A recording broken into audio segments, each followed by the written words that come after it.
My boyfriend was going through a tough time, and he said he needed a break. He said he was going to press pause on our relationship and go visit his family in Washington.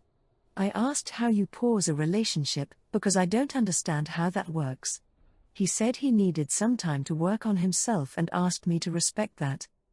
After he left, I reached out to him a few times via text asking him to let me know he arrived safe and to say hi to his mom for me. I received no response. I tried to call and left a message asking if he had broken up with me. I came to the conclusion that he'd ghosted me, and my friends agreed. I was bummed, and my best friend recommended I find something like a new hobby or a new show to watch that wouldn't make me think of my boyfriend. I decided to get a dog. My boyfriend is horribly allergic to pet dander, so I never even considered getting a pet. However, since he broke up with me, I decided to get one. He's a senior dog from the shelter that needed rescuing. He's low energy and likes to lay with his head in my lap while I read, work or watch TV.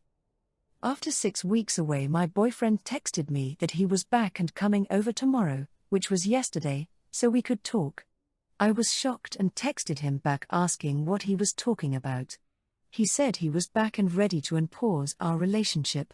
He said he would talk to me about everything the next day. I texted back asking what relationship. He didn't answer. Yesterday he showed up and told me he had done a lot of self-examination and was ready to move forward on his life path. He even wanted to talk about moving in together. Then he saw my dog and started freaking out.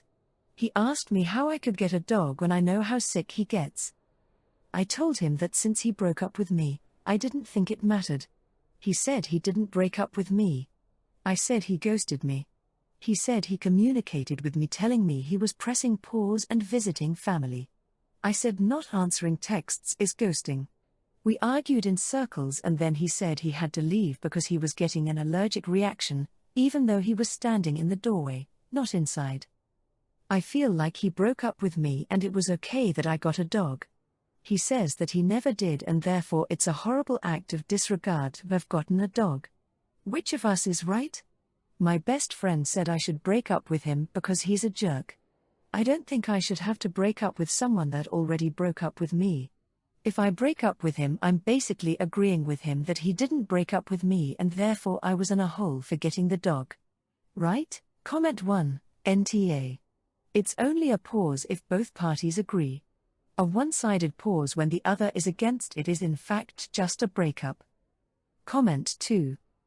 Exactly.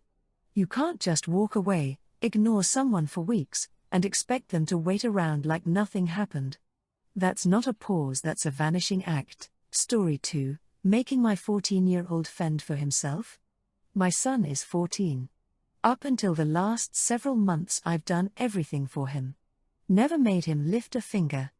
Then my husband and I had a miracle baby.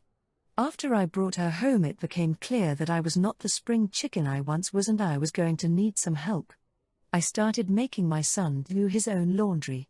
If he asked me if something was clean, I asked him whether or not he washed it. I bag up the trash and put it beside the can and tell him to take it out. Before I was always the one taking it out. I don't go in his room and pick up, vacuum or make sure he doesn't have a bunch of fast food wrappers, snack wrappers on the floor. I just leave them there. My husband thinks I'm being too harsh, he's just a kid and to cut him some slack. I grew up with siblings and we had an actual chore list, but my husband disagrees and is holding that I had a rougher and more difficult childhood and to not enforce that on him. Comment 1, YTA, because you should have been teaching him from an earlier age to take care of and clean up after himself.